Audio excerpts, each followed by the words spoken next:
Halo semuanya, kembali lagi bersama saya Michael. Di video kali ini kita akan bahas update market crypto, tapi secara khusus kita akan lihat update market crypto menjelang FOMC meeting gitu ya.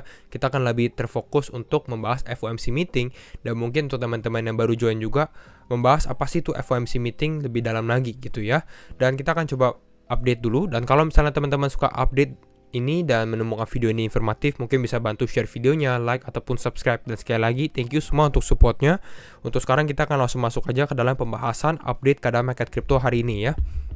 Kita lihat untuk hari ini memang market bisa dibilang lebih mengalami penurunan, walaupun penurunannya lebih ke arah sideways ya, tidak terlalu signifikan, 0,4%, di mana Bitcoin mengalami penurunan sekitar 1,6% di area 38.300. Lalu kita lihat juga Ethereum ya mengalami sedikit penurunan 0,22% di area 2.800 ya. Begitu juga untuk beberapa altcoin. Kalau kita lihat selama 24 jam terakhir, ada beberapa altcoin yang memang cukup mengalami signifikan kenaikannya, seperti Algorand dan seperti Helium juga, ada Tron. Tapi sisanya ini ya kenaikannya hanya sekitar 4%, 3-4% lah ya. Algorand ada berita yang akan kita bahas juga di video kali ini.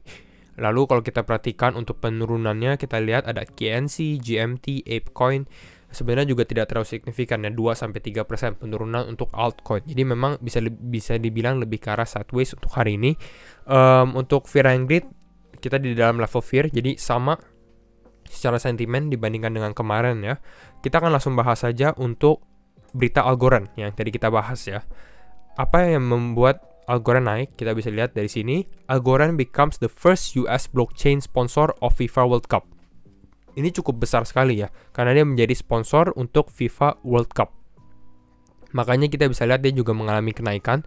Tapi sebenarnya kalau kita perhatikan di bawah sini ya, justru lebih bullish lagi sih, lebih bagus lagi. Kita bisa lihat dari sini, Algorand will also be an official sponsor of the FIFA Women's World Cup in Australia and New Zealand in 2023. Jadi bukan hanya untuk yang men's gitu, tapi untuk women's juga di tahun 2023. Tapi yang menariknya buat saya ini sebenarnya di teks yang saya highlight di warna merah ini, di mana the proof of stake chain atau Algorand ya will assist FIFA in developing its digital asset strategy. Jadi bukan hanya untuk hanya sebagai sponsor, tapi dia juga akan partnership untuk membuat digital assetnya. The announcement explaining blockchain technology in the context of non-fungible tokens. Jadi ya ada kemungkinan, walaupun belum official ya, hanya sebagai rumor, dengan adanya dia partnership dengan Algorand, dan Algorand adalah salah satu blockchain layer 1 juga ya, yang cukup menarik dan cukup besar. It may be likely that Algorand could assist FIFA with developing its own NFT collection. Jadi mungkin FIFA bisa membuat koleksi NFT-nya, mungkin koleksi NFT Collection World Cup 2022, itu pun juga masih bisa terjadi gitu ya, walaupun belum ada news atau official dari hal ini. Jadi itu berita Algorand, makanya cukup bullish juga, cukup sangat positif sebenarnya ya kalau kita lihat dari Algorand. Jadi itu. Dan sekarang kita akan terfokus ke dalam Bitcoin dan keadaan market crypto gitu ya. Yang akan kita bahas ini pendapat dari Silver Clementi yang menurut saya benar dan cukup menarik gitu ya. Dimana dia bahas this bear market atau dengan keadaan market crypto sekarang ini gitu ya. Selama beberapa bulan terakhir kita mengalami penurunan. No one is questioning whether Bitcoin will exist anymore or if it's a scam gitu ya. Nggak ada yang bertanya lagi gitu, apakah Bitcoin ini apakah benar-benar akan bertahan atau apakah Bitcoin ini adalah skema penipuan dan lain-lain. Kebanyakan orang yang kenapa? Karena kebanyakan orang ini sudah mengerti fundamental Bitcoin, apa kegunaan Bitcoin, apa itu blockchain dan lain-lainnya gitu ya, dan melihat bahwa memang ya financial revolution is coming gitu ya, akan ada perubahan dari sistem finansial kita juga. And kita lihat lagi kenapa, but rather the lowest price point it will go so that they can accumulate as much of it as possible gitu. Jadi orang-orang udah nggak bertanya lagi tentang hal yang tadi kita bahas, tapi lebih bertanya kepada kira-kira Bitcoin akan turun sampai level berapa sih, atau sampai harga berapa gitu ya, lowest price point-nya. Kenapa orang-orang bertanya seperti itu? Karena ya mungkin mereka melihat ini adalah waktu yang tepat untuk mengakumulasi Bitcoin untuk long term-nya gitu ya, karena udah mengerti tentang secara fundamental ya. Jadi kira-kira itu analisa dari Will Clementi, dan memang bisa dibilang cukup benar juga gitu. Lalu kalau kita perhatikan di sini, nah ini juga salah satunya di mana ini Bitcoin adoption a thing in April. Jadi ini development Bitcoin dalam adopsi di bulan April gitu ya. Walaupun di video terakhir kita di sini ya, market crypto sudah masuk bear market, kita sempat bilang Bitcoin ini mengalami penurunan yang cukup besar secara harga gitu ya, 17% kalau tidak salah di bulan April. Tapi mungkin kita harus menghilangkan gitu. Jangan melihat secara harga doang, tapi kita melihat secara fundamental atau fokus terhadap fundamentalnya juga. Di mana di bulan April, walaupun harganya turun, teman-teman bisa perhatikan beberapa berita fundamental ini tentang adopsi gitu ya, dari negara-negara besar. Bukan negara besar sih, tapi dari negara-negara gitu ya. Kita lihat dari Central African Republic, Afrika Tengah gitu ya, adopts Bitcoin as legal currency, menjadi negara yang kedua gitu ya, setelah El Salvador.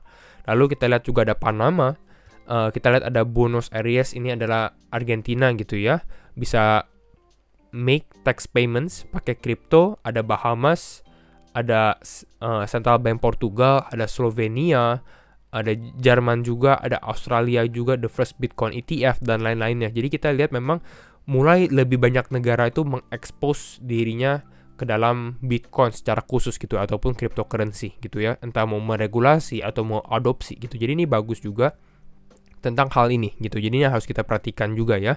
Jangan terfokus hanya kepada harga doang. Kalau untuk sekarang kita lihat juga, kita akan bahas tentang FOMC meeting. Apa sih itu FOMC meeting? FOMC meeting adalah Federal Open Market Committee. Gitu. Ini adalah meeting oleh Federal Reserve yang biasanya akan mengumumkan keputusan atau kebijakan yang akan mereka ambil selama beberapa minggu atau beberapa bulan ke depan. Apakah itu kenaikan suku bunga, apakah itu banyak hal sebenarnya, tapering dan lain-lainnya. Dan memang kalau kita perhatikan, rata-rata financial asset ini akan cukup volatile ya, pergerakannya akan cukup volatile kalau misalnya berada di tanggal-tanggal FOMC meeting gitu. Dan terakhir ini kita lihat untuk di bulan Mei sendiri ya, yang akan kita alami itu di tanggal 3 sampai 4 Mei waktu Amerika gitu ya. Ini akan terjadi FOMC meetingnya. Dan ini yang menjadi penentuan juga mungkin untuk ya market crypto ataupun untuk financial asset lainnya gitu ya. Dan sekarang kita akan bahas dampaknya sendiri ya. Ini ada satu Twitter thread dari si TED Talks Makro, karena dia mungkin lebih expert ya, karena saya sendiri juga bukan expert secara makro, tapi saya akan coba memprovide pendapat-pendapat saya dan analisa juga gitu. Tapi kita baca dulu dari si TED Talks Makro ya, dimana dia bilang what I think about this week FOMC meeting. Menurutnya dia gitu ya, dari namanya sendiri udah dibahas, dia akan membahas tentang makroekonomi ya. This event has the potential to change the course of the risk market. Jadi ini mungkin bisa menjadi sesuatu yang besar. Dimana kalau kita secara sentimen ya, from bear to bull, banyak orang yang lebih condong bahwa memang market crypto ini lebih bearish gitu ya, akan turun lebih dalam gitu ya. Dan mungkin dengan adanya FOMC meeting ini, kalau keputusannya ternyata sesuai, mungkin cukup positif ya, mungkin bisa ada kenaikan sedikit gitu ya dari mau market crypto ataupun market saham. Atau kalau tidak sesuai juga, ya bisa aja membuat panik juga atau capitulation di dalam market gitu, dan mungkin harga bisa turun lagi. Jadi ini pentingnya gitu. Jadi ini benar-benar mungkin bisa dibilang bisa pump tinggi atau bisa dump juga gitu ya. Jadi ini kita lihat juga dari sini dia bahas tentang previous meeting. Ini juga sempat kita bahas dalam beberapa video terakhir kalau teman-teman nonton, di mana di previous meetingnya The Federal Reserve atau FOMC meeting itu di tanggal 15 sampai 16 Maret. Sentimen market di bulan Maret dan di bulan Mei sekarang ini hampir sama, di mana rata-rata expect yang bearish, yang negatif juga terhadap ekonomi ya, khususnya untuk ekonomi Amerika. Dan kita lihat apa yang terjadi di bulan Maret 15-16 kalau teman-teman perhatikan di Bitcoin chartnya ya, grafik Bitcoin, di mana ya di sini 15-16 Maret nih, di daerah sini teman-teman bisa perhatikan apa yang terjadi. Ini yang membuat Bitcoin kembali mengalami kenaikan, dan kenaikannya juga cukup besar. Ini sekitar 22% ya move-nya gitu untuk naik ke atas. Jadi yang bisa diperhatikan. Kita lanjut lagi. Kenapa bisa seperti itu? Karena outcome-nya was priced in. Jadi orang-orang ini sudah paniknya bukan pada saat FOMC, tapi paniknya kenapa bisa tiba-tiba naik pada saat beritanya sudah keluar ya, karena paniknya ini sebenarnya sebelum FOMC meeting, di saat Federal Reserve udah membuat indikasi-indikasi mulai dari awal tahun 2022 atau bahkan sebelum tahun 2022, akhir tahun 2021 gitu ya. Makanya mungkin udah price in istilahnya ya, sudah nggak ada efek, dan orang-orang malah memilih untuk sell the rumor ya, menjual pada saat rumornya keluar, tapi buy the news pada saat official, orang-orang mulai beli lagi. Kira-kira seperti itu. Apakah akan terjadi di FOMC kali ini? Ya ini mungkin beberapa hari ke depan kita akan tahu jawabannya gitu ya. Kita lihat juga dari sini. Nah, dia bahas lagi, the market is currently in similar environment gitu ya. Maksudnya ya hampir sama nih keadaan di bulan Maret dan keadaan sekarang gitu ya di bulan Mei. Dan apa yang diekspektasi market di bulan Mei sendiri? Yang diekspektasi market adalah a 50 basis point hike atau kenaikan suku bunga 50 basis point. Ini yang sempat kita bahas juga di video beberapa minggu yang lalu, di mana Jerome Powell sempat membahas bahwa kenaikan 50 basis point ini mungkin yang akan diambil lah, memberikan bocoran bisa dibilang ya, walaupun belum official juga. Jadi market sudah ekspektasi mungkin 50 basis point ini akan terjadi. Ini sebenarnya sudah dalam beberapa minggu sebelumnya gitu ya. Dan price in market sekarang di dalam 50 basis point. Jadi kira-kira itu yang kita bisa bahas di dalam FOMC meeting. Kita bahas di sini. Bentar ya. Nah, di sini kita bisa lihat FOMC meeting ya. Untuk di dalam FOMC meeting sebenarnya ada dua hal yang kita akan mau tahu gitu ya, hasil penting, dua outcome dari FOMC meeting. Yang pertama adalah yang kita perhatikan adalah kenaikan suku bunga. Kira-kira berapa sih kenaikan suku bunga yang akan diambil keputusannya oleh the Federal gitu ya, Federal Reserve. Lalu yang kedua yang kita mau tahu sebenarnya ini adalah the Federal Reserve punya tone. Jadi maksudnya ini adalah kira-kira mereka itu lebih condong ke cukup positif atau atau negatif lah intinya gitu ya. Arahnya bisa dibilang seperti itu, Fed tone. Nah, kita akan bahas lebih detail. Kembali lagi disclaimer on ya semuanya, and do your own research karena ini lebih karena untuk sharing aja, analisa gitu ya. Apakah sell on rumor, buy on news akan terjadi gitu ya. Kita akan bahas dulu yang mungkin lebih mudah untuk dimengerti, yaitu adalah Fed tone gitu ya. Ini adalah kira-kira arah apa sih yang akan diambil oleh Federal Reserve.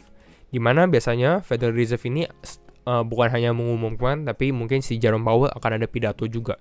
Dari pidato orang-orang bisa lihat juga kira-kira apakah lebih ke arah hawkish atau lebih ke arah dovish. Biasanya ada dua tone ini, hawkish dan dovish. Intinya yang lebih mudah apa? Bagaimana cara yang mudah dimengerti ya. Hawkish ini lebih ke arah negatif gitu ya, lebih ke arah negatif, dan biasanya ini akan ya membuat market ya bisa tambah turun lagi gitu, hard landing lah bisa dibilang ya. Jadi ini yang bisa diambil oleh Federal Reserve.